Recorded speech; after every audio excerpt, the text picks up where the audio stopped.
बिस्मिल्लाहिर्रहमानिर्रहीम। अस्सलामुअलैकुम।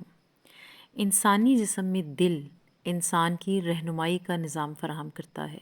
इसको ज़मीर कहें, अंदर की आवाज़ या फिर अल्लाह की आवाज़। कोशिश करें इसे ज़रूर सुनें। Welcome to round the clock by Wajih Zafar. सर्दियाँ हों और साग ना हो ये मुमकिन ही नहीं, और साग हो और मकई की रोटी ना हो ये उससे भी बड़ा नामुमकिन है। तो आज आपके लिए मकई की रोटी बनाने का इंतहाई आसान तरीका लेके आई हूँ, जिसमें मैं रोटी टूटेगी भी नहीं, आप चाहे जितनी मर्ज़ी बड़ी बनाएं। 4 कप मैंने मकई का आटा ले लिया है और उबलते हुए पानी में इसको उबलते हुए पानी से इसको गूँधना है आपने। आप 1 चम्मच नमक का इसमें शामिल कर दें और पानी तेज़ गरम लें या उबलता हुआ लें, दोनों सूरतें ठीक हैं। इसको आपने फिर, क्योंकि ये हाथ से मिक्स नहीं होगा, इसको फिर आपने चम्मच से मिक्स करना है।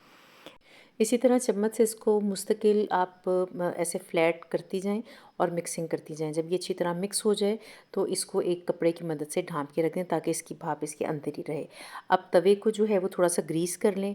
अब मकई का आटा इस तरह से बनता है कि ये इकट्ठे इसके पेड़े नहीं बनते। आपने जितनी रोटी बनानी है, एक पेड़ा लें, उसको आपने हथेली से इस तरह मसलते जाना है।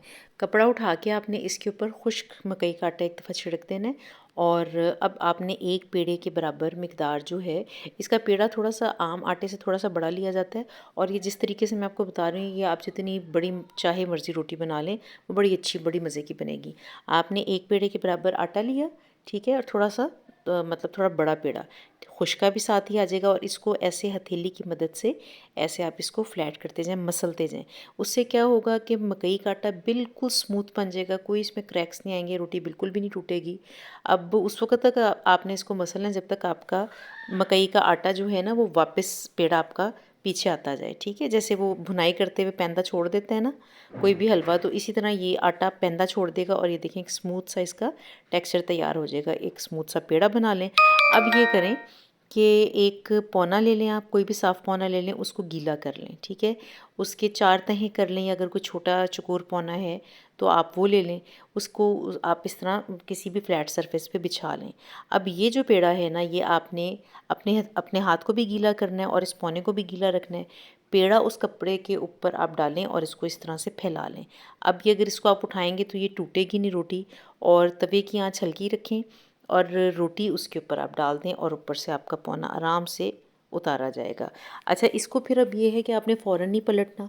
ये थोड़ी देर, मतलब 2 से 3 मिनट आप इसको दें ताकि ये अच्छी तरह पक जाए। जब एक साइड पक जाएगी तो फिर आपने, अगर पराठा बनाना चाहते हैं तो ऑयल लगा के, देसी घी लगा के आप इसको पलट लेंगे, ठीक है। अब पलटने के बाद भी तकरीबन 2 से 3 मिनट आप इसको हल्की आंच पे बनाएं और इसको आप ऐसे घुमाते रहें और ये आपकी मकई की रोटी तैयार है। इस तरीके से रोटी बनाएंगे तो आपकी रोटी टूटेगी भी नहीं और बहुत बहुत मज़े की बनेगी। आप देख लें कि मैंने आटे को छाना भी नहीं है, इसमें गंदम का आटा भी मिक्स नहीं किया, और ये लजीज़ तरीन मकई की रोटी तैयार है। इसको साग के साथ खाएँ, मक्खन के साथ खाएँ। साग और मक्खन की रेसिपी डिस्क्रिप्शन में देख लें। और आपने फ़ीडबैक देना नहीं भूलना कि आपको ये साग और मकई की रोटी कैसी लगी।